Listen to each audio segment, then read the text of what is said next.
tahun 2020. Yang pertama, tata tertib yang akan saya tunjukkan kepada paslon. Setiap pasangan calon diperkenankan, maksud kami tidak diperkenankan untuk membawa pendukung sehubungan dengan protokol kesehatan dan ketentuan dari gugus tugas COVID Sumatera Selatan. Setiap pasangan calon wajib menggunakan masker atau face shield atau keduanya dan sarung tangan, tetap menjaga jarak satu sama lain. Moderator akan membagi debat secara adil.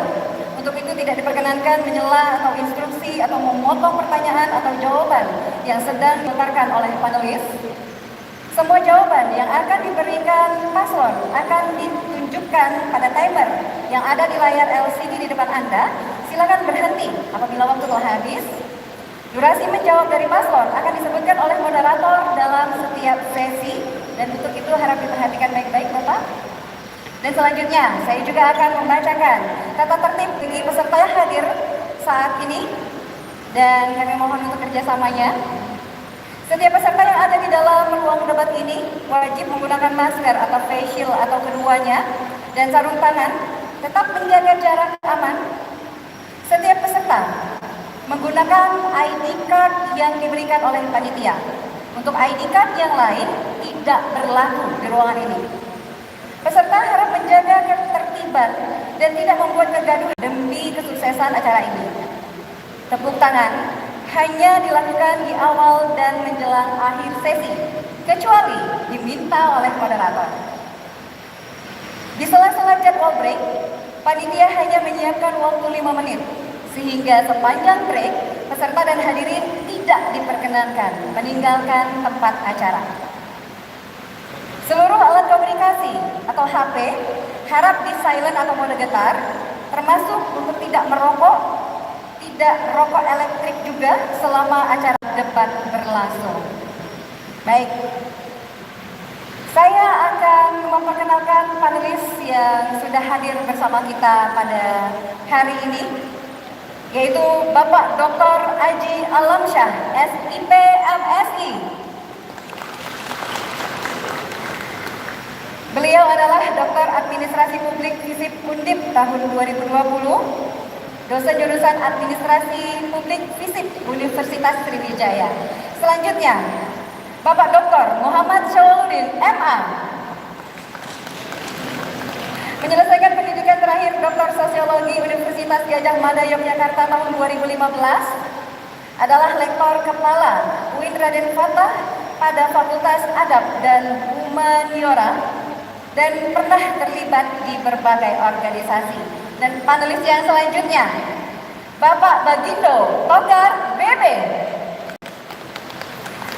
pengurus Forum Demokrasi Sriwijaya, pengurus kelompok kerja riset MH Tamrin Associates, dan pernah mendapatkan penghargaan sebagai pengamat politik terpopuler tahun 2018-2019 versi aktivis lintas generasi, forum jurnalis parlemen, dan organisasi media lainnya.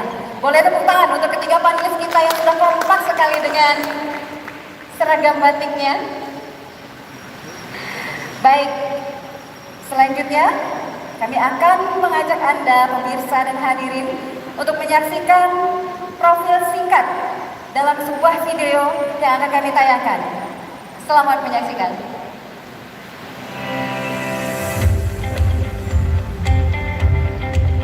Calon Bupati Ogan Komering Ulu Selatan periode 2021 sampai dengan 2020.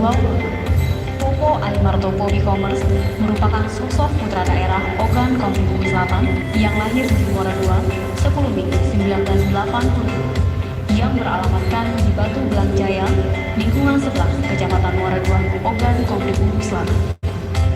Topo Ali Martopo e-commerce merupakan lulusan Universitas The King, Melbourne, Australia pada tahun 2000. Topo Ali Martopo mulai terjun di dunia politik pada tahun 2009 sampai dengan 2014 sebagai anggota DPRD terpilih Provinsi Sumatera Selatan. Puncak karir beliau menjabat sebagai Bupati terpilih di Ogan Komering Ulu Selatan pada periode 2016 sampai dengan 2021. Topo Ali Martopo e-commerce beristrikan Isyana Luneta Sari dan memiliki satu orang putri yang bernama Chloe Aisyah Saka Ali dan satu orang putra yang bernama Tito Alvaro Zani, calon wakil bupati Ogan Komering Ulu Selatan periode 2021 sampai dengan 2020. Solihin Abwasir SPM merupakan putra daerah Ogan Komering Ulu Selatan yang lahir di Muara II 19 September 1967 yang beralamatkan di Bumiagu, Kelurahan Bumiagu, Kecamatan Muara II, Ogan Komering Ulu Selatan. Solihin Abwasir SPMS merupakan lulusan Universitas Indonesia pada tahun 2003. Solihin Abwasir SPMS memulai karirnya dengan terjun di bidang pertanian menjadi Kepala Bidang Dinas Pertanian pada tahun 2008 dan dilanjutkan sebagai Kepala Dinas Perikanan dan Peternakan Kabupaten Ogan Komering Ulu Selatan pada tahun 2012. Puncak karir beliau menjabat sebagai Wakil Bupati Ogan Komering Ulu Selatan periode 2015 sampai dengan 2021. Solihin Abwasir SPMS berpendidikan Kosita Dewi SPMS dan memiliki 3 orang putra dan 1 orang. Boleh tepuk tangannya hadirin? Baik pemirsa TVRI Sumatera Selatan dan hadirin yang berbahagia, di hadapan kita telah berdiri calon bupati dan calon wakil bupati Kabupaten Oku Selatan yang pada sesi kali ini kita akan memberikan kesempatan kepada paslon untuk menyampaikan visi dan misi. Nanti akan diberikan waktu 10 menit untuk menyampaikan visi dan misinya apabila terpilih menjadi kepala daerah untuk periode selanjutnya. Waktu yang diberikan 10 menit, kami silakan dimulai saat Anda berbicara.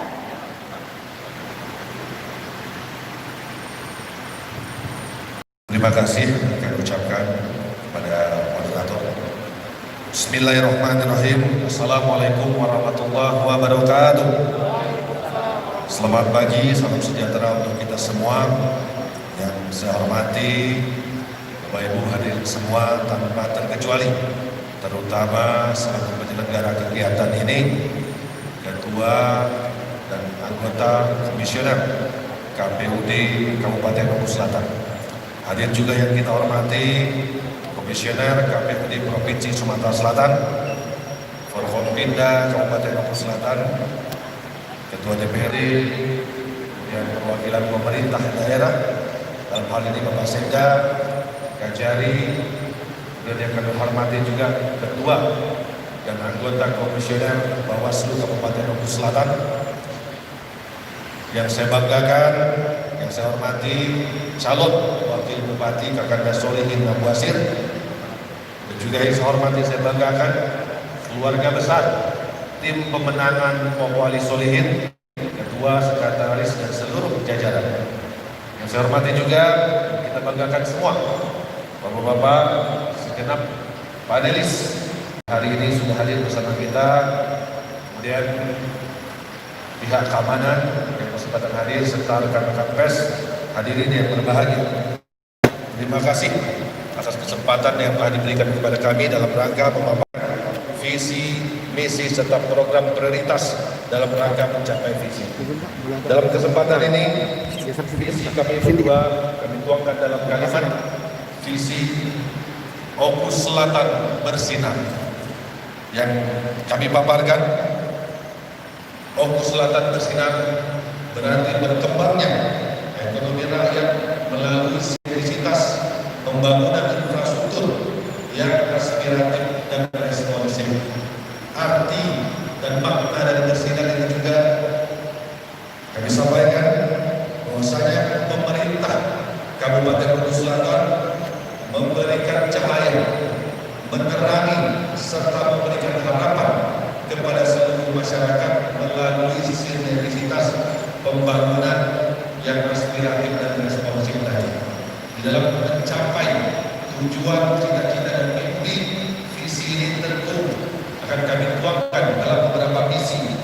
Yang pertama, mengembangkan ekonomi rakyat berbasis agrowisata, jasa dan sumber daya alam. Dan yang kedua, mewujudkan reformasi birokrasi berdasarkan pelayanan masyarakat. Dan yang ketiga, menciptakan kondisi investasi yang kondusif yang dapat membantu perkembangan perekonomian rakyat. Dan yang terakhir tentu meningkatkan kondisi kondisi infrastruktur yang baik. Dan tentu melalui misi ini akan kami implementasikan dalam beberapa program kerja. Yang pertama, program prioritas bidang pemerintahan. Tentu bagaimana birokrasi ada reformasi terus-menerus sehingga mindset aparatur sipil negara adalah pelayan masyarakat. Salah satu program prioritas yang akan kami kembangkan di bidang pemerintahan umum. Yang kedua, di bidang keagamaan, tentu adalah modal dasar sebagai bentuk apapun di dalam program prioritas dasar dari bidang keagamaan. Tentu yang menjadi prioritas salah satunya bagaimana menciptakan kegiatan-kegiatan keagamaan yang aktif sehingga sebagai benteng dari semua aktivitas. Yang ketiga, bidang pendidikan. Saya kira bidang pendidikan adalah faktor yang menentukan apa yang menjadi cita-cita, apa yang menjadi mimpi diimplementasikan dalam segala bentuk program pendidikan, termasuk penyediaan sarana dan prasarana serta sumber daya manusia dalam rangka prioritas di bidang pendidikan. Yang keempat, bidang kesehatan, karena ini sama penting sebagai daerah yang letak geografisnya di ujung Provinsi Sumatera Selatan dan berbatasan dengan dua provinsi. Dalam rangka mengakses segala bentuk pelayanan kesehatan, masyarakat harus diberikan kemudahan, harus diberikan informasi terkait apa program berikan. Sekaligus 19 kecamatan, 252 desa dan 7 kelurahan harus mampu menyediakan segala bentuk sarana dan prasarana di bidang kesehatan, termasuk medis dan paramedis. Dan yang kelima, bidang infrastruktur. Saya kira inilah yang paling penting, bagaimana semua infrastruktur dapat mengakomodir segala bentuk kegiatan dalam rangka menyukseskan misi dan visi yang kami sampaikan tadi. Kemudian yang keenam, bidang ekonomi. Bidang ekonomi, saya kira segala sesuatu, visi terutama bagaimana cita-cita secara kegiatan ekonomi dan masyarakat secara umum dapat merasakan sebuah daerah otonomi baru yang mampu melakukan kegiatan-kegiatan dan bermanfaat ekonomi bagi masyarakatnya sendiri. Yang ketujuh, bidang pariwisata merupakan potensi yang ada di kabupaten ini yang harus kita kembangkan, tidak hanya sebagai kebanggaan, tapi bagaimana mewujudkan secara komersil, bermanfaat secara ekonomi, serta kesejahteraan masyarakat secara umum. Dan yang kedelapan, bidang pertanian dan agrobisnis. Ini juga secara turun-temurun sudah diwariskan, tapi tentu harus dikembangkan bagaimana kemajuan secara efisien dan efektif sehingga memberikan dampak yang memang diturun-temurunkan tapi bermanfaat secara ekonomi baik di masa sekarang maupun di masa yang akan datang.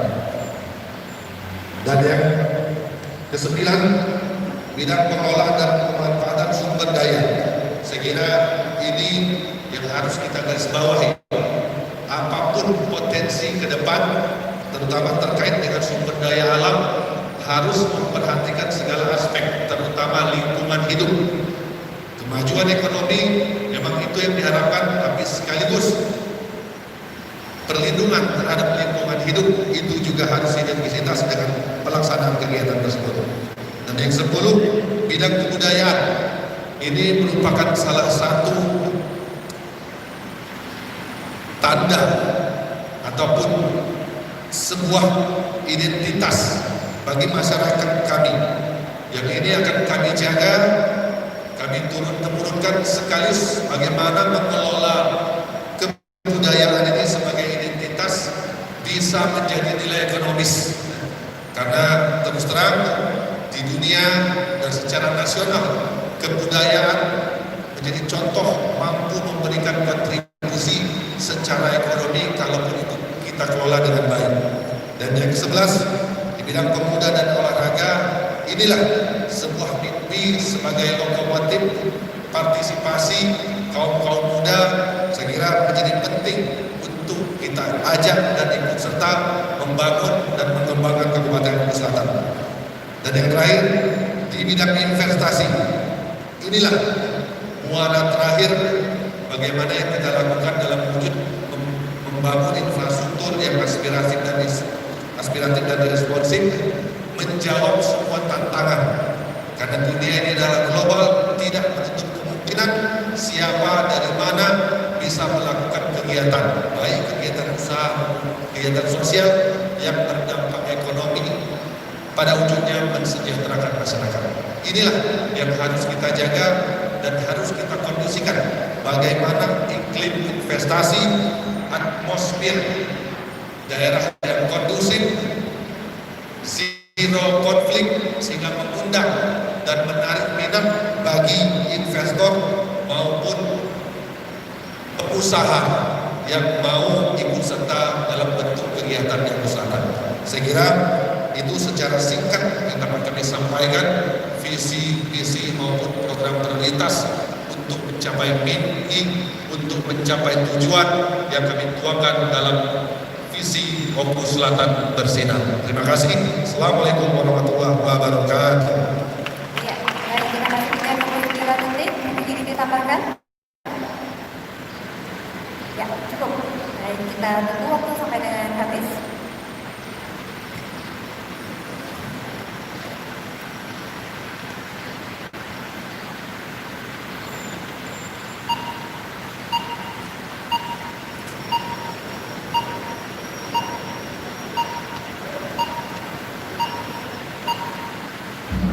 Baik, waktu telah habis. Boleh sekali lagi berikan tepuk tangan untuk paslon kita. Baik pemirsa TVRI Sumatera Selatan dimanapun Anda berada dan hadirin yang berbahagia, baru saja kita saksikan tadi pemaparan atau penyampaian visi dan misi oleh paslon. Dan pada sesi selanjutnya kita akan menyaksikan pendalaman dari visi dan misi paslon ini. Tapi kita akan jeda sesaat. Tetap bersama kami dalam debat publik calon bupati dan calon wakil bupati Kabupaten Oku Selatan tahun 2020.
Baik, terima kasih pemirsa TVRI Sumatera Selatan. Anda tetap masih bersama kami dalam debat publik calon bupati dan calon wakil bupati Kabupaten Oku Selatan tahun 2020. Baik, hadirin yang berbahagia, saat ini kita memasuki sesi yang kedua, yaitu penajaman visi dan misi. Pada sesi ini, saya akan meminta para panelis nanti untuk mengambil nomor urut secara acak untuk menentukan panelis mana yang pertanyaannya akan saya bacakan terlebih dahulu untuk dijawab oleh paslon yang akan diberikan waktu selama 3 menit, kemudian akan kembali ditanggapi oleh panelis selama 2 menit. Baik, dapat dipahami? Silakan untuk panelis mengambil nomor urut secara acak.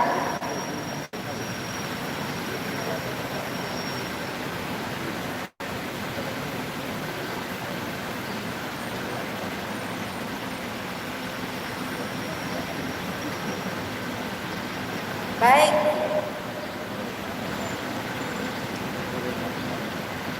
Bapak Dr. Muhammad Syawaludin MA dengan nomor urut 1.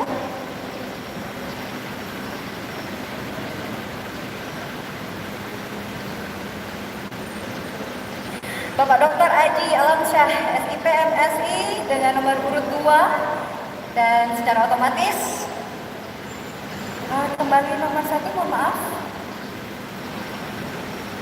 Bisa diambil kembali nomor urutnya? Oke, bagaimana?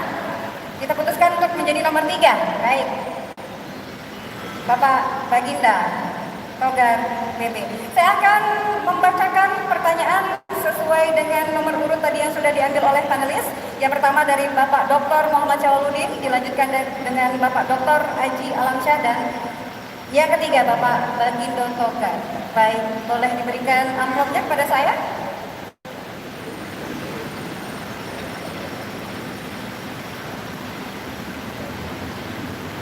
Baik, hadirin yang berbahagia, ya pemirsa, ini adalah amplop yang berisi pertanyaan dari para panelis, masih dalam bentuk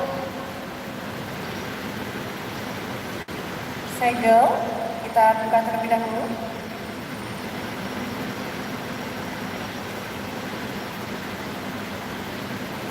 Sesuai dengan nomor urut tadi, nomor 1 pertanyaan dari Bapak Dr. Muhammad Syawaludin.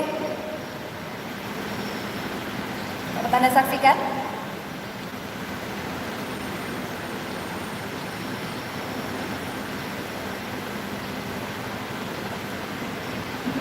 Ya, masih tertutup rapat.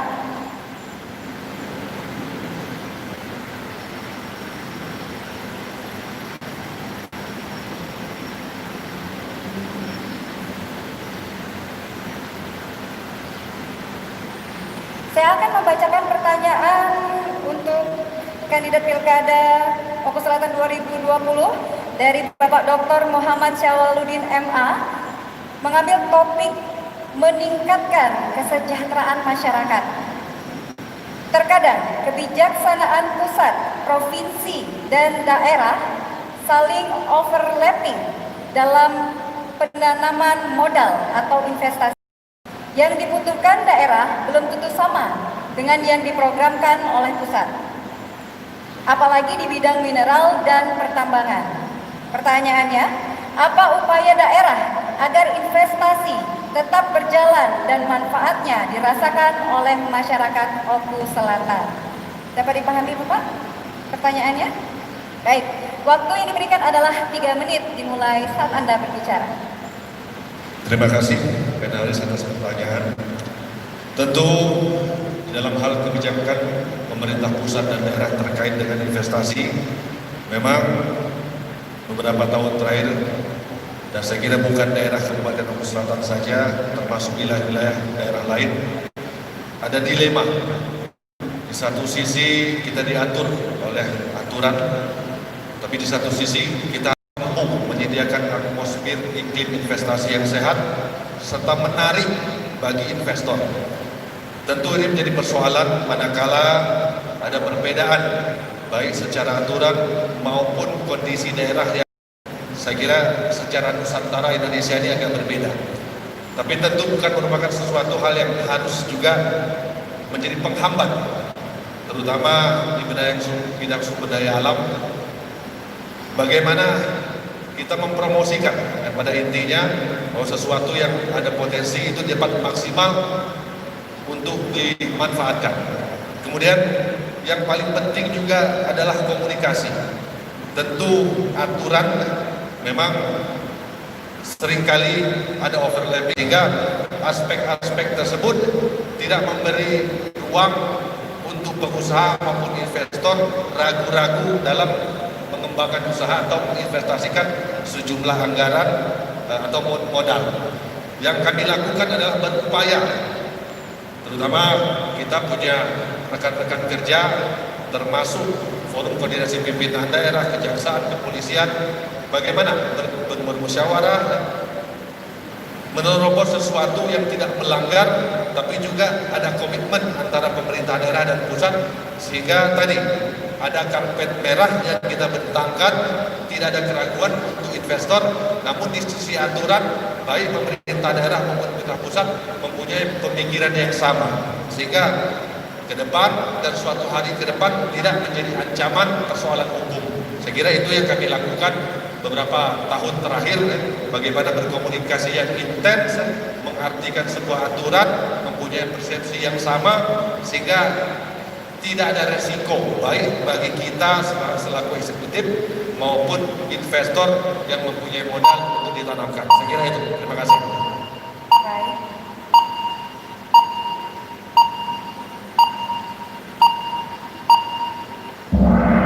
Waktu kita telah habis. Saatnya untuk panelis menanggapi dengan waktu 2 menit. Dimulai saat Anda berbicara. Silahkan Bapak. Assalamualaikum warahmatullahi wabarakatuh. Tadi bicara tentang investasi dan menarik modal dari luar, Pak. Yang ingin saya pertajam dari visi Bapak adalah kira-kira di bidang apa saja investasi yang paling dibutuhkan oleh masyarakat Oku Selatan saat ini, dan adakah jaminan bahwa investasi tersebut tidak menguap? Di berbagai daerah di Indonesia, investasi yang datang terkadang menguap. Menguapnya itu macam-macam, Pak. Segala macam tindak pidana ada di situ. Karena itu, manajemen investasi dan manajemen pengelolaan investasi itu sangat penting dikuasai seorang pimpinan. Karena saya pengen tahu persis beberapa bidang investasi yang menjadi unggulan di Oku Selatan saat ini, dan ini penting sekali. Yang kedua, banyak faktor yang menghambat investasi selain overlapping yang kebijakan, dan salah satunya adalah budaya setempat. Nah, ini penting sekali. Bagaimana Bapak melakukan manajemen konflik terkait dengan budaya setempat yang menolak investasi, yang merasa ragu-ragu dengan investasi yang didatangkan oleh pengambil keputusan. Ini penting sekali. Belajar dari daerah, beberapa daerah di Indonesia, di Nusantara, justru investasi itu muncul konflik karena benturan dengan budaya setempat. Sementara dalam visi Bapak yang lain, budaya itu menjadi pioner pembangunan local wisdom di Oku Selatan. Bagaimana Bapak melakukan manajemen konflik agar tidak terjadi benturan antara kepentingan investasi dengan kepentingan kesejahteraan masyarakat Oku Selatan? Itu saja. Terima kasih. Baik, terima kasih Anda.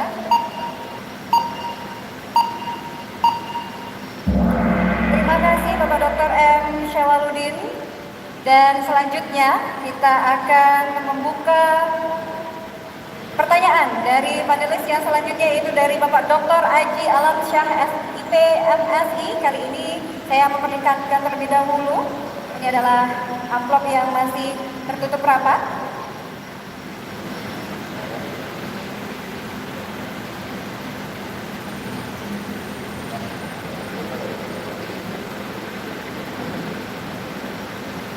Baik. Pertanyaan untuk paslon dari Bapak Dr. Aji Alamsyah, mengambil topik memajukan daerah.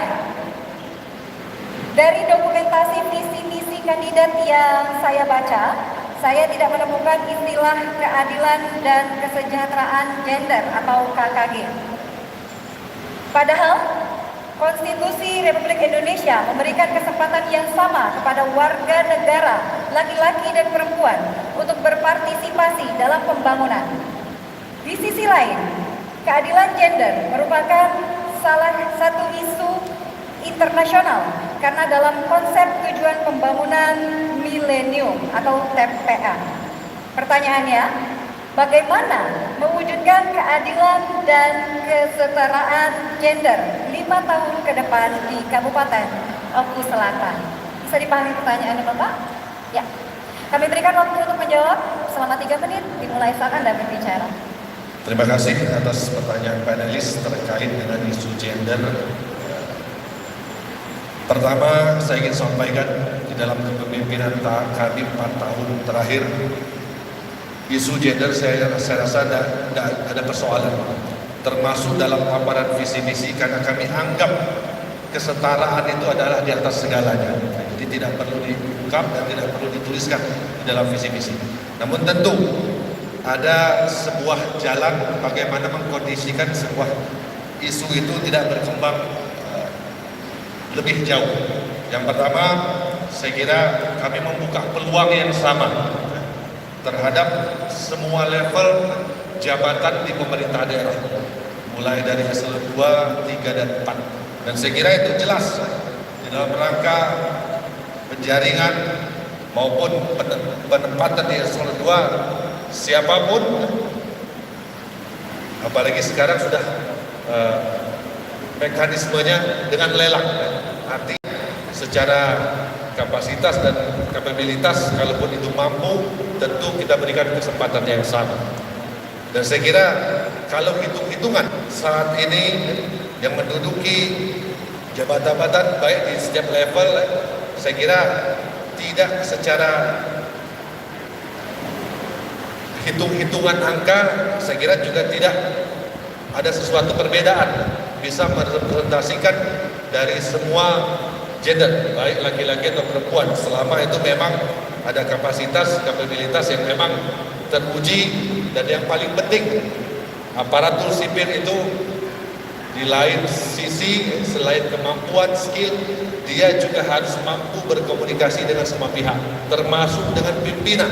Sebab menjadi pelayan masyarakat ini bukanlah sesuatu yang, kalau bahasa saya, monorail, tapi bagaimana pengertian secara majemuk bisa disaring sehingga mengartikan keinginan masyarakat itu sangat dinamis, mampu diakomodir. Saya kira apapun gendernya, kami membuka peluang sama. Tidak ada satupun persyaratan dan satupun katakanlah isu menyangkut perempuan atau laki-laki mampu, tapi yang kita sesingkan mampu atau tidak dalam hal skill, dalam hal kemampuan, termasuk komunikatif atau tidak, dan dengan semua pihak. Mungkin itu yang kami kampanyekan, sehingga saya yakin aparatur sipil negara termasuk masyarakat mempunyai pemahaman yang sama dan semangat yang sama. Apapun gender Anda, tidak ada persoalan selama ada keinginan dan kemampuan. Terima kasih. Baik, terima kasih. Waktu dimanfaatkan sangat efektif, dan saya menuju ke panelis Bapak Dr. Aji Alamsyah untuk menanggapi jawaban dari paslon. Waktu yang diberikan adalah 2 menit dimulai saat Anda berbicara. Ya, terima kasih moderator. Assalamualaikum warahmatullahi wabarakatuh. Pertama, saya mengucapkan selamat kepada paslon karena sudah sampai ke tahap ini, tahap debat. Dan yang kedua, kalau saya memberikan apresiasi yang setinggi-tingginya kepada komitmen paslon untuk mewujudkan keadilan dan kesetaraan gender di birokrasi. Tetapi saya hanya ingin mengingatkan bahwa di luar sana, di luar sektor birokrasi atau di level masyarakat, rezim kita ini rezim patriarkis. Jadi laki-laki mendominasi kaum perempuan. Nah, dengan tingkat rata-rata sekolah di Oku itu hanya sampai SMP, saya merasa pemerintah itu harus lebih banyak bekerja lebih giat untuk menanamkan kesadaran gender di kalangan masyarakat. Misalnya setiap tahun kita, terutama parpol misalnya, kesulitan untuk mencari caleg perempuan. Jadi kuota 30% perempuan di DCT, daftar calon tetap, itu hanya kadang-kadang hanya pelengkap. Dan saya kira ini agenda besar, karena dari situlah kita mulai untuk mewujudkan keadilan sosial bagi seluruh rakyat Indonesia. Saya kira itu, moderator. Ya, Waktu masih tersisa, jawab panelis. ya cukup. Ya, kita selesaikan terlebih dahulu waktunya.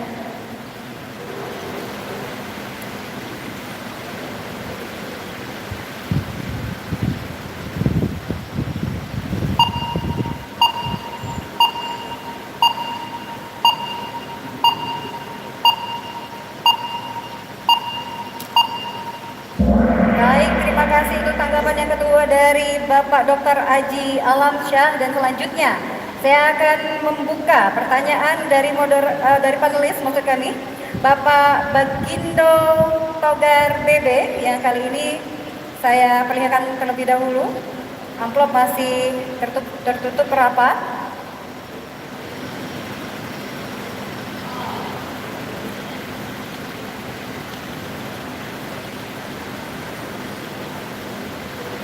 Baik.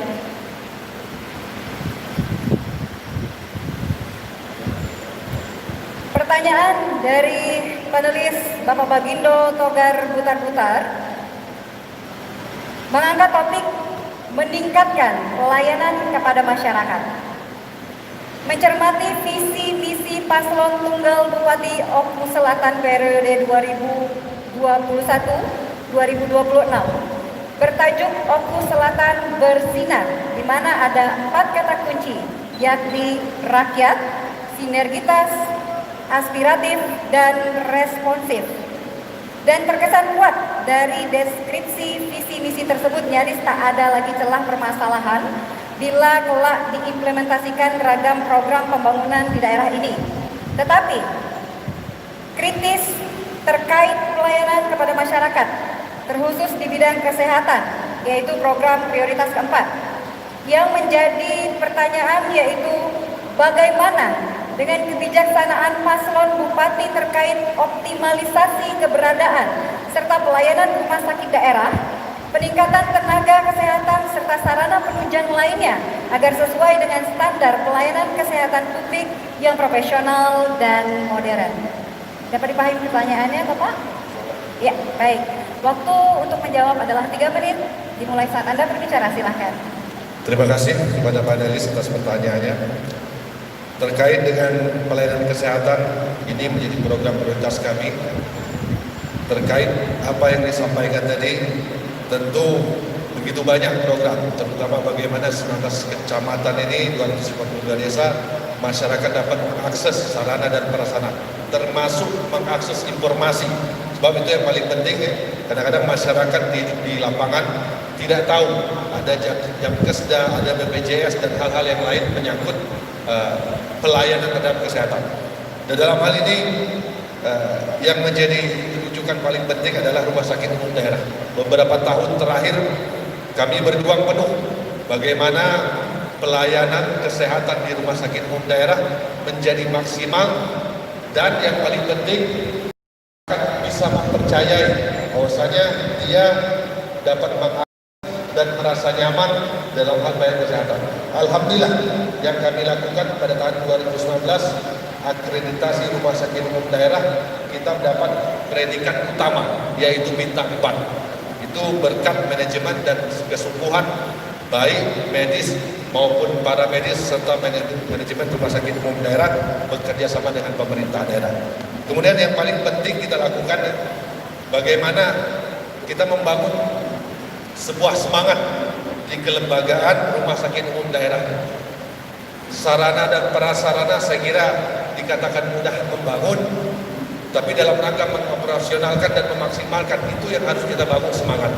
Dan itu yang kami lakukan beberapa tahun terakhir, sehingga akreditasi di tahun 2019 kita capai utama dengan bintang 4, dan tetap kita lakukan sehingga pada saatnya nanti akreditasi yang paling puncak yaitu paripurna bintang 5. Di dalam beberapa tahun ini sudah kami susun sedemikian rupa perencanaan dari tahun demi tahun bagaimana menyediakan semua fasilitas baik gedung maupun perlengkapan medis yang modern dan teknologi, serta jumlah tenaga medis maupun para medis yang mensupport kegiatan-kegiatan pelayanan rumah sakit daerah. Dan saya kira ini yang kami lakukan secara komitmen tahun demi tahun, kita evaluasi apa peningkatan, apa pengurangan, sehingga dibuktikan dengan jumlah pelayanan, jumlah masyarakat yang dilayani, termasuk masyarakat percaya untuk mengakses rumah sakit umum daerah tersebut. Sehingga itu hal yang kami lakukan dan terus akan kami lakukan ke depan, bekerja sama dengan manajemen rumah sakit bagaimana menciptakan semangat pelayanan terhadap masyarakat. Terima kasih. Terima kasih untuk paslon, semangat sekali ya. Silakan untuk penulis Bapak Bagindo Omer untuk menanggapi waktu 2 menit saat Anda berbicara. Terima kasih. Wassalamualaikum warahmatullahi wabarakatuh. Salam bahagia bersama. Kemudian dari jawaban Bapak tadi, kalau secara sepasang memborong partai, kalau itu saya lihat partai memborong Bapak. Terima kasih. Tapi saya tidak ada kurang puas Pak, walaupun jawaban Bapak itu saya kurang puas. Saya sebelum ke OKU ini, kemarin saya cari-cari tahu Pak, cara pengamat tentang EPO kan. Saya cari tahu ternyata ada rumah sakit yang Bapak bangun tersebut itu jaraknya relatif jauh dari pusat keramaian di Maratua, yaitu 5 km. Ada beberapa teman saya yang coba mencari oleh surat kesehatan, itu siang hari bertugas pegawai Bapak tidak ada di sana. Bahkan ada satu rumah sakit yang begitu populer, yang waktu itu saya sampaikan di sini, ada klinik Semudana. Itu banyak yang menggunakan fasilitas rumah sakit itu. Jadi bagaimana sikap Bapak? Kemudian Bapak punya uang, punya kebijakan dan anggaran dan lain-lain. Bagaimana meningkatkan tenaga kesehatan yang lebih profesional, lebih bertambah, dan lebih cinta akan profesi terhadap melayani kesehatan masyarakat di fokus selatan ini. Jadi saya harap dengan kebijakan Bapak terkait program kesehatan ini lebih konkret dan lebih memudahkan antusias masyarakat fokus selatan sekitarnya menggunakan itu, tidak nanti tiba-tiba pergi ke Batu Raja, pergi ke daerah Radang sana, lima. Tolong Pak, terima kasih. Itu pertanyaan saya sederhana. Assalamualaikum warahmatullahi wabarakatuh. Terima kasih Bapak Baginda. Kami boleh berikan tepuk tangan untuk paslon dan juga penulis yang telah menanggapi dan juga menjawab pertanyaan dari paslon. Kemudian pada sesi kali ini semakin menarik karena lebih dalam lagi membahas visi dan misi. Untuk pemirsa dan juga hadirin yang berbahagia, kita akan terus mendalami visi dan misi dari paslon kita pada sesi selanjutnya, dan tentunya juga sudah kita saksikan tadi bagaimana paslon menjawab pertanyaan dari para panelis, dan semoga pertanyaan ini dijawab sesuai dengan harapan Anda. Dan khususnya masyarakat Kabupaten Bogor Selatan, kami mengingatkan agar pada 9 Desember 2020 untuk mendatangi TPS dan memilih sesuai dengan hati nurani Anda. Dan tetap bersama kami dalam debat publik calon bupati dan calon wakil bupati untuk Klaten Oku Selatan tahun 2020.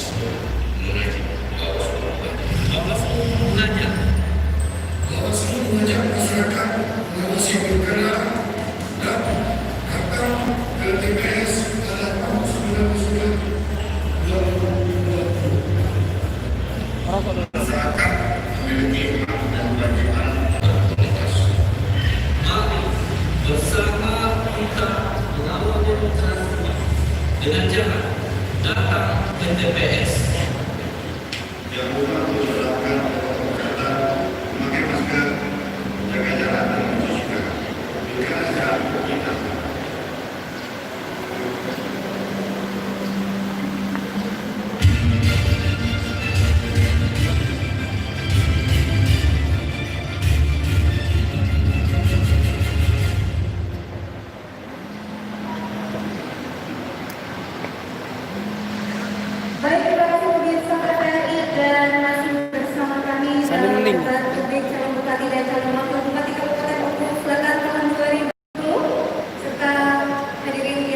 saya.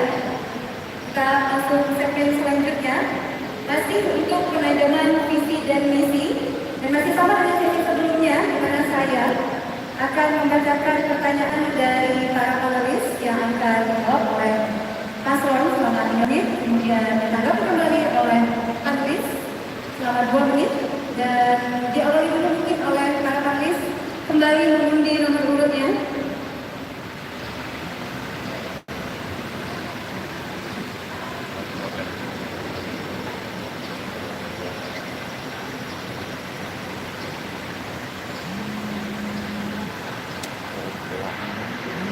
Baik, Bapak Dr. Muhammad Salahuddin. Baik, saya peringatkan terlebih dahulu bahwa amplop masih tertutup rapat.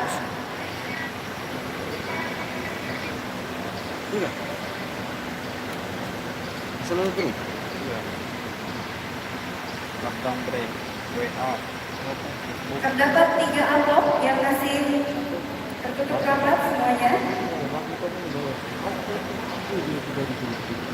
Saya akan membacakan atau membuka pertanyaan dari panelis Bapak Bagindo Pogar. Kembali saya perlihatkan bahwa masih tertutup dengan rapat.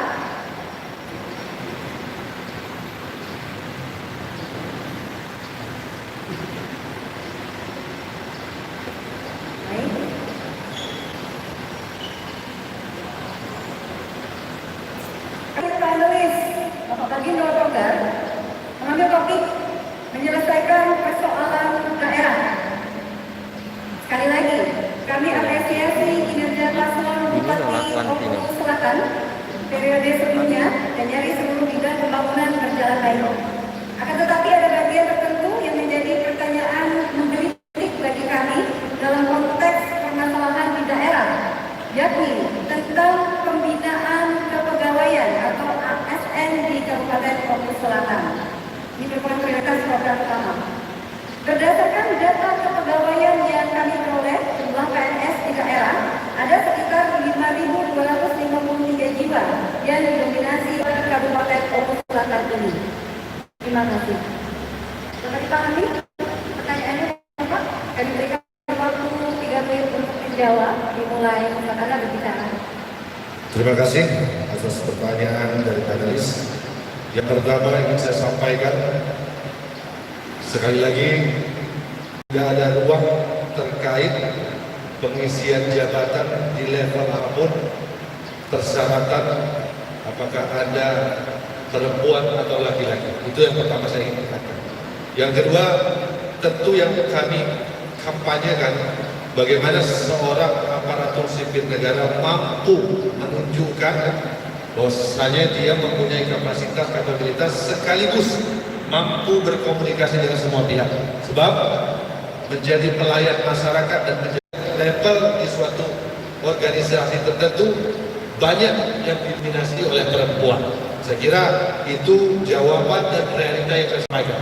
Dan ini terus kami bangun supaya tidak ada feeling atau perasaan bagi gender, baik dari si perempuan atau muda, kami tidak ada peluang yang sama. Bahkan kami tawarkan sebuah kesempatan yang sama.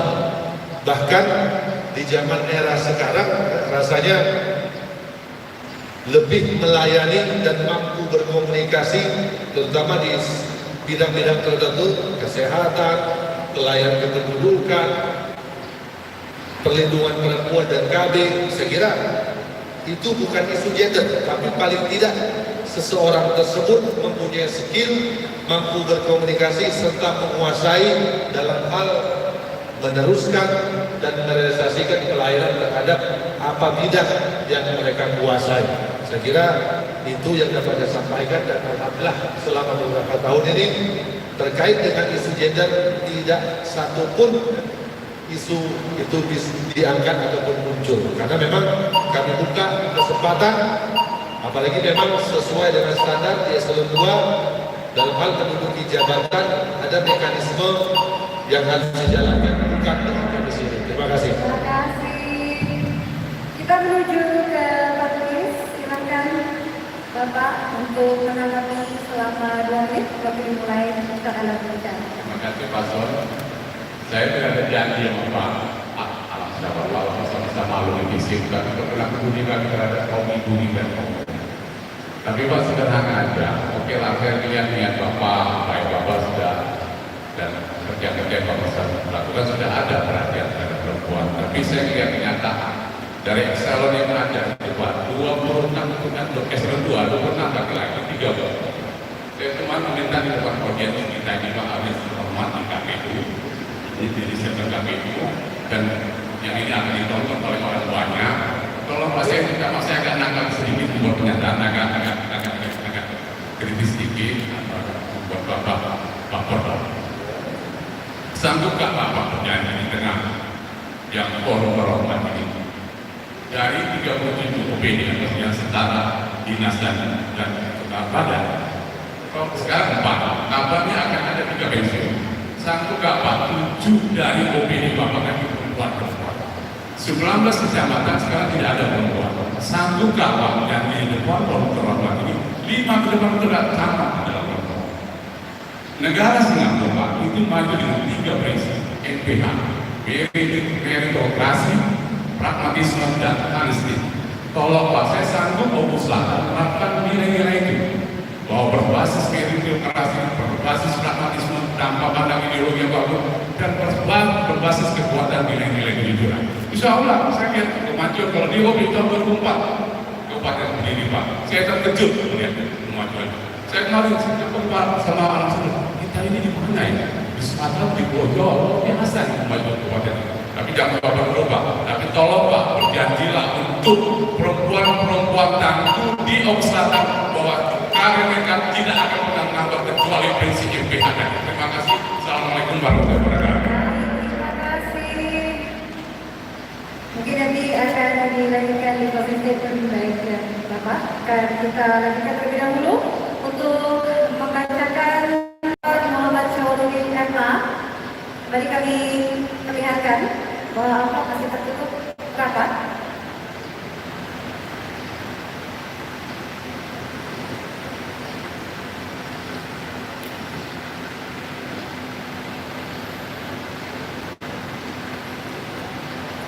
Baik, pertanyaan dari penulis kita Bapak Dr. Muhammad Syawaludin MA mengambil topik memperkokoh NKRI dan kebangsaan. Salah satu sumber ketahanan NKRI adalah generasi muda dan milenial. Program seperti apa yang disiapkan agar mereka terlibat dalam pembangunan? Bapak dipahami Bapak? Baik. Waktu untuk menjawab adalah 3 menit dimulai saat Anda berbicara. Silakan. Terima kasih atas pertanyaannya. Tentu seperti yang saya sampaikan dalam salah satu program prioritas visi misi kami, generasi muda adalah penentu. Tentu di dalam program ini kami tuangkan bagaimana partisipasi, bagaimana semangat generasi muda dalam hal ini memberikan dorongan dan support terhadap semua bentuk pembangunan yang ada di kabupaten. Salah satunya kami punya potensi pariwisata yang begitu besar, yang mampu kalau kita kelola dan kita dorong dan kita semaksimal mungkin akan mampu mensejahterakan masyarakat. Beberapa tahun terakhir untuk mewujudkan hal tersebut yang kami butuhkan adalah peran serta para generasi muda dan milenial, karena identik dengan pariwisata, sangat identik dengan hal tersebut untuk menggerakkan, mengkampanyekan, bahkan memberikan perubahan mindset untuk generasi muda maupun masyarakat secara umum. Dan alhamdulillah itu berhasil. Kami berikan pendidikan secara real, yang kami libatkan di setiap kesempatan apa program pemerintah yang real. Bahkan kami berikan kepercayaan untuk generasi muda, terkhusus di karantina desa yang ada potensinya. Kami libatkan secara langsung untuk mengelola hal-hal yang berkaitan apa yang kami lakukan, ya, termasuk sarana dan prasarana, bahkan sesuatu yang sifatnya modernisasi kami ajarkan, kami serahkan, dan kami percayakan kepada mereka. Sehingga secara otomatis ada penghargaan yang mereka rasakan bahwasanya pemerintah daerah memberikan penghargaan, memberikan penghormatan dan kepercayaan pada generasi milenial. Hanya setelah itu kami hanya sesuatu yang kami berikan, sehingga ada rasa memiliki kaum muda. Kemudian kami kaum milenial yang banyak, jumlah persentasenya juga mayoritas, kita gabungkan di sebuah organisasi, baik Karang Taruna, baik KNPI, maupun organisasi-organisasi pemuda lainnya, Muhammadiyah dan sebagainya, itu selalu kita bina. Bahkan setiap tahun kita sampaikan program apa yang mereka inginkan, sehingga ada realisasi, insya Allah komunikasi tetap terjadi.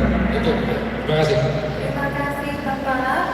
Ya, sudah dijawab dan saatnya untuk ditanggapi oleh panelis kita, yaitu Bapak Dr. Muhammad Syarifudin. Waktu yang diberikan adalah 2 menit dimulai saat Anda berbicara. Silakan Bapak. Ya, terima kasih. Saya senang sekali diawalkan dari calon bupati sangat profesional dan masih muda juga. Jadi diawalkan tahun ini. Tetapi ada hal-hal yang menarik yang kita bisa pelajari dari kaum milenial masih muda maupun selatan. Pertama, kaum muda Selatan itu luar biasa. Saya lama di Jogja 12 tahun. Dan di Jogja itu banyak sekali kaum Selatan, kaum muda Selatan yang tidak sekedar peduli akan kampungnya, tetapi ada kreasi-kreasi atau muatan-muatan budaya yang nanti pulang ini harus ditampung di sini, dikembangkan. Jangan sampai mereka kemudian berkelana kemana-mana lalu lupa di Selatan.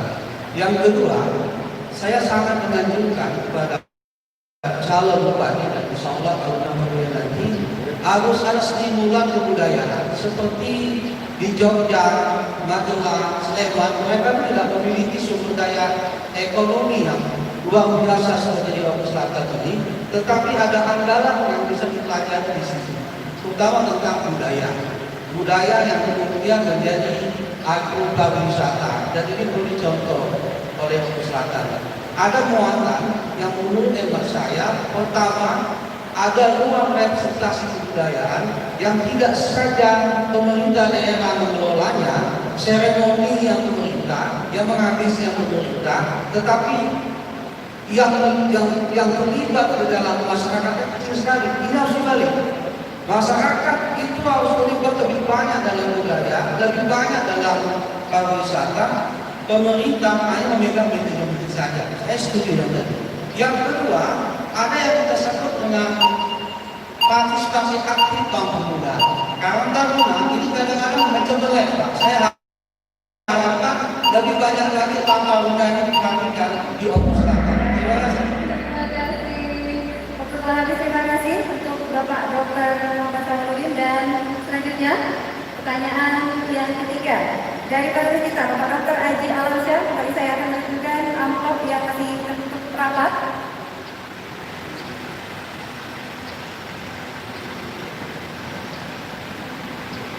Baik, pertanyaan yang ketiga dari panelis kita, Bapak Dr. Aji Alamsyah, dengan topik sinkronisasi program pembangunan. Saya menemukan istilah petani milenial dalam dokumen visi misi kandidat. Pertanyaan saya, apa pengertian petani milenial itu? Jelas apa? Saya memberikan kesempatan kepada bidang beliau, calon wakil bupati. Apa pengertian petani milenial akan dijawab oleh calon wakil bupati. Waktu diberi dimulai saat Anda berbicara. Silakan. Terima kasih. Mungkin di kesempatan ini kami dapat memberikan sedikit apa yang masuk dari pertanyaan tadi. Yang kami tahu, tani milenial itu dari sisi umur mungkin kisaran 19 sampai di bawah 40. Ya. Jadi kita kaitannya dengan kemajuan Selatan dengan petani milenial ini, kita berharap dengan banyaknya nanti kebijakan-kebijakan kita yang menarik bagi para milenial untuk tetap berkecimpung di dalam pertanian. Namun dari sisi lain, selain sisi usia, mungkin dari sisi sikap mental atau pemikiran, walaupun usia sudah di atas 40, tapi dengan mindset pemikiran yang milenial, yang lebih dekat dengan teknologi, yang lebih dekat dengan pengetahuan-pengetahuan baru, itu dapat juga dikatakan sebagai petani milenial. Harapan kami tentunya dengan kebijakan kami dengan Pak Bupati nanti akan memberikan suatu hal yang menarik tentunya di bidang pertanian. Dalam hal ini mungkin kebijakan-kebijakan yang membuat suatu nilai tambah dari hasil-hasil pertanian itu nanti, sehingga hasil dari pertanian itu mendapatkan nilai yang lebih tinggi dari usaha-usaha yang lain, sehingga usaha pertanian juga diminati dan diinginkan oleh kaum milenial di Kabupaten Oki Selatan. Mungkin itulah yang dapat kami sampaikan tentang petani milenial ini. Harapan kami tentunya memang Kabupaten Oki Selatan ini terutama masalah komoditi kopinya luar biasa ini, Pak panelis ya, kopinya luar biasa tadi. Namun sekarang sudah mulai tidak hanya diberikan ataupun dijual bahan mentahnya, tapi kawan-kawan melalui UMKM, para milenial yang ada ini sudah mulai mengolah kopi ini sehingga nilainya lebih tinggi dan bekerja sama dengan para petani kita di lapangan. Mungkin kawan-kawan milenial ini tentu sangat besar harapan kami untuk dapat mengangkat pertanian di Kabupaten Oki Selatan ini lebih bermanfaat untuk masyarakat kita.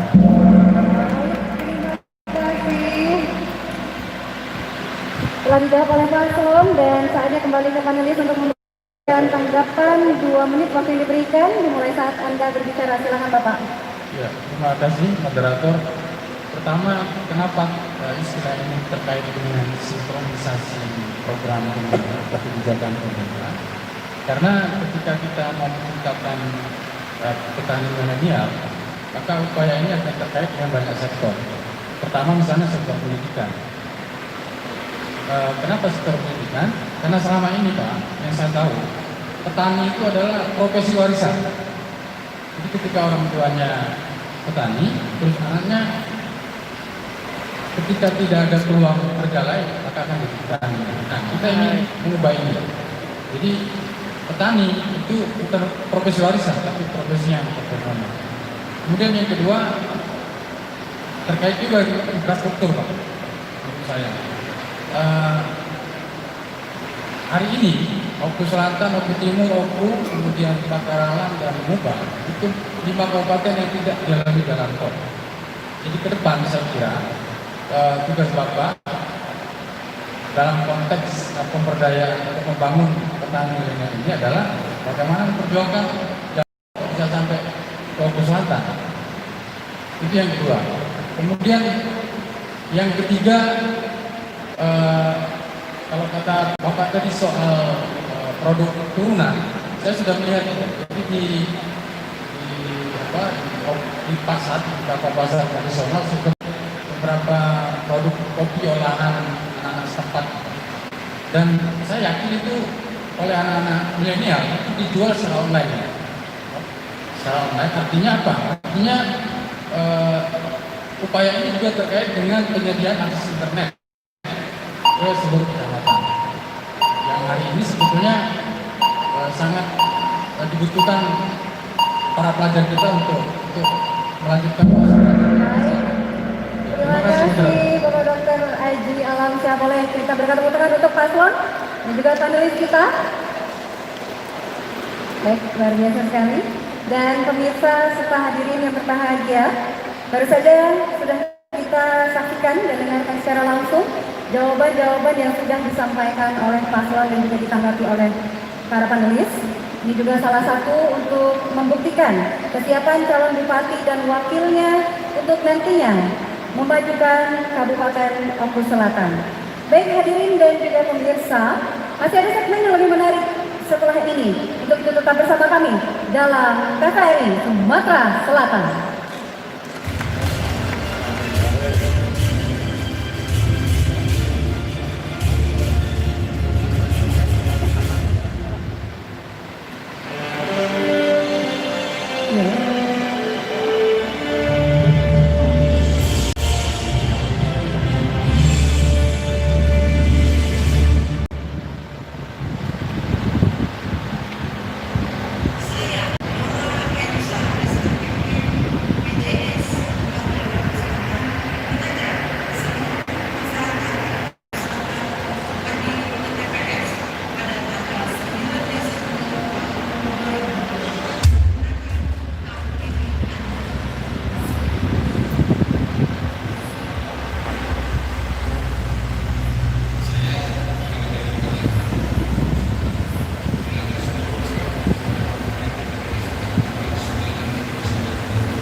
Baik pemirsa TVRI Sumatera Selatan dimanapun Anda berada, dan hadirin yang berbahagia, Anda masih bersama kami dalam debat publik calon bupati dan wakil bupati Kabupaten Oku Selatan tahun 2020.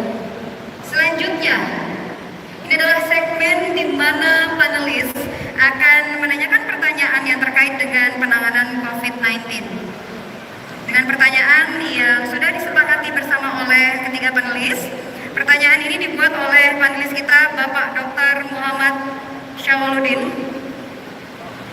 Maksud kami Bapak Dr.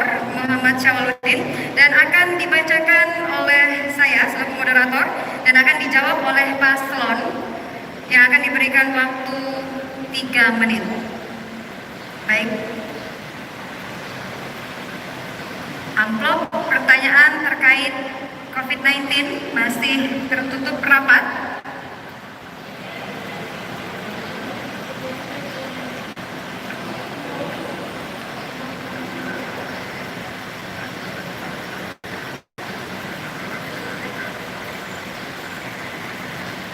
Salah satu hikmah bencana COVID-19 adalah kita perlu membangun suatu social care health education yang kokoh dan berbasis pada kearifan lokal.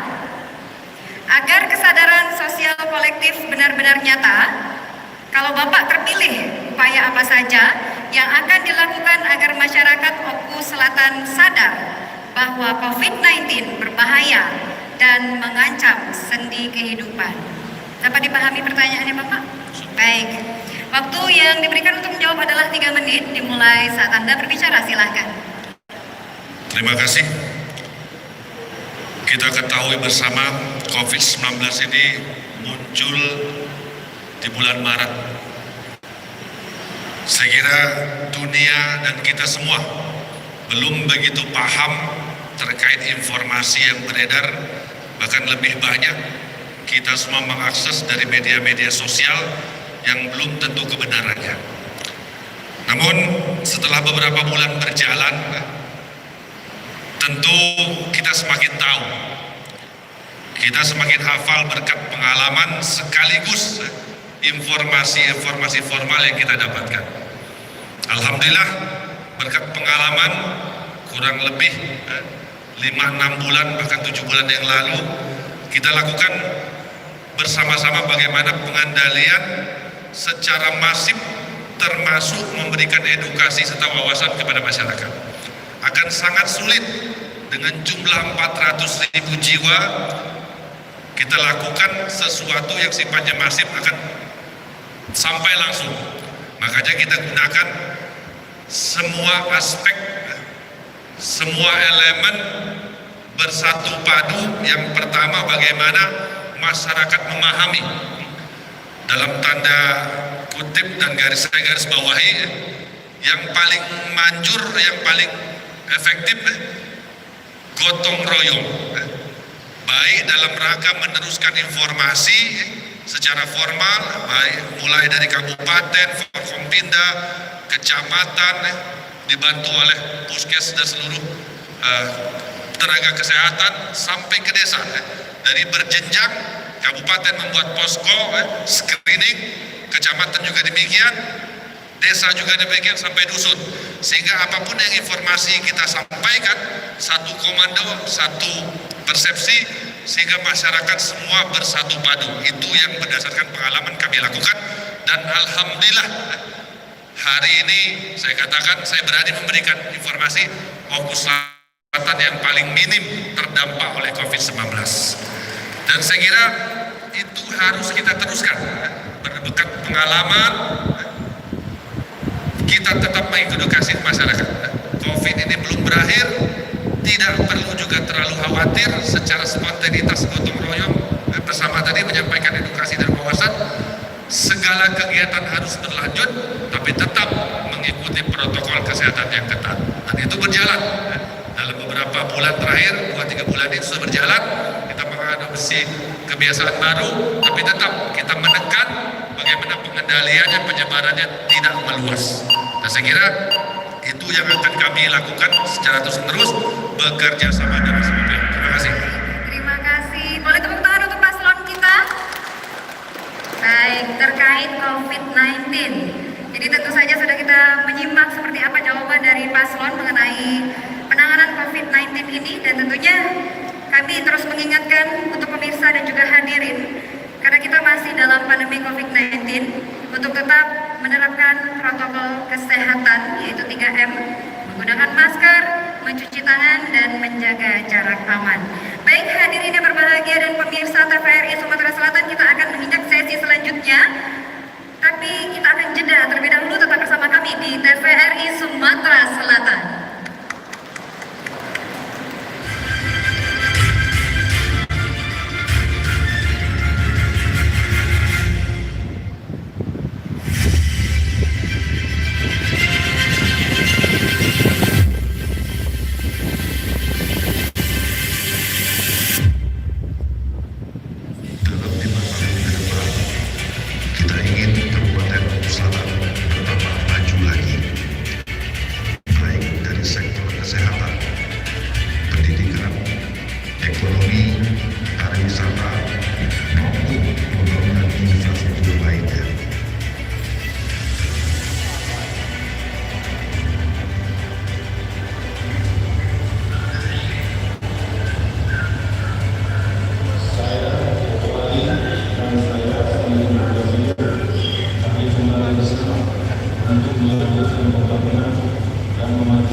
untuk pengusulan bersinar.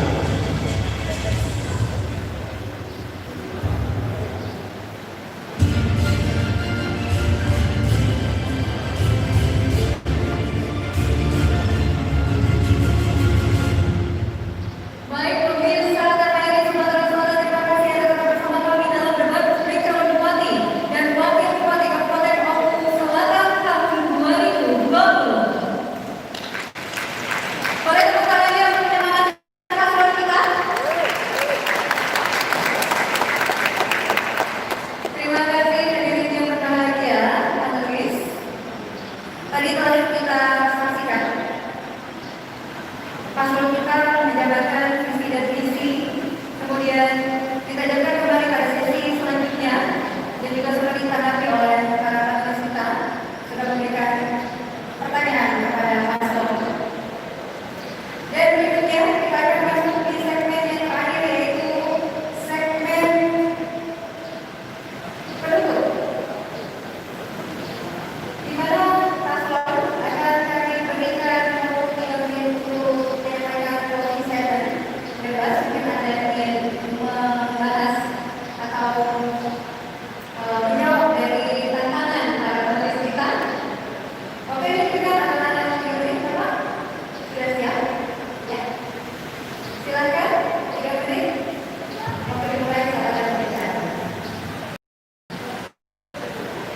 Kami ucapkan terima kasih kepada Bapak panelis yang telah memberikan pertanyaan sekaligus memberikan saran masukan bagi kepemimpinan insya Allah kalau kami tidak kemana 5 tahun ke depan.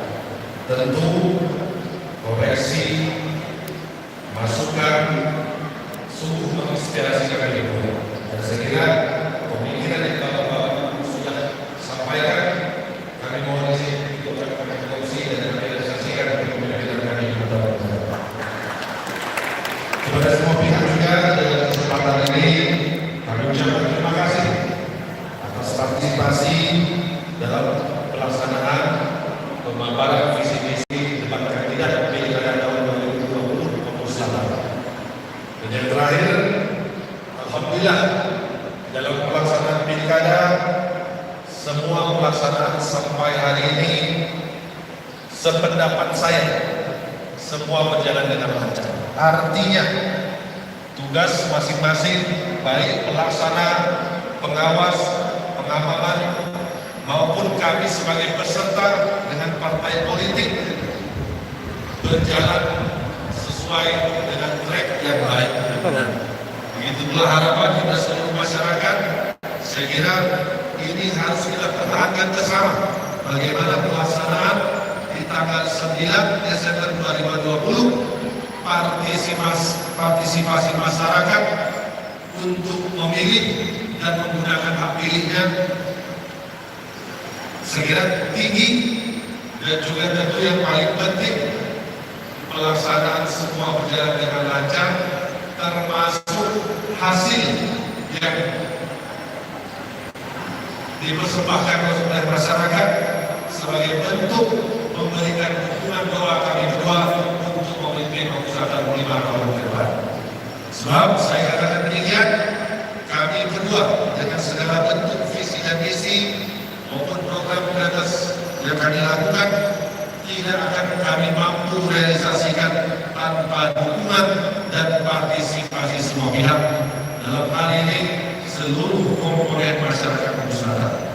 Jadi dalam kesempatan ini sekali lagi kami berdua pasangan calon Wali Solihin dan disingkat dengan pas.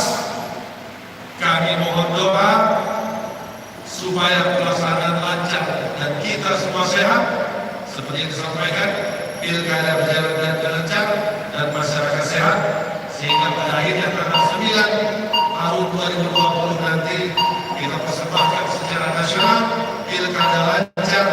Insya Allah masyarakat Selatan memberikan dukungan bagi kami berdua. Amin ya Allah.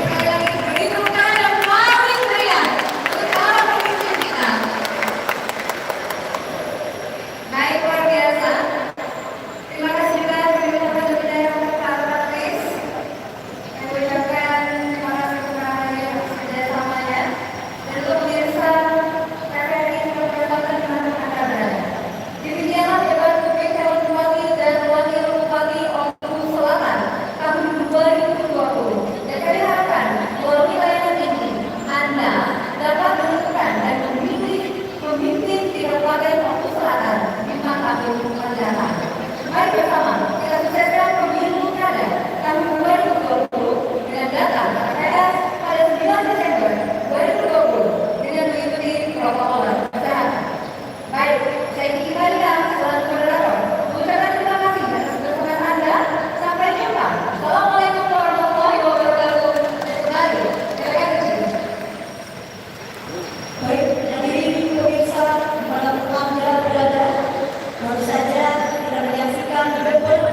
Nah,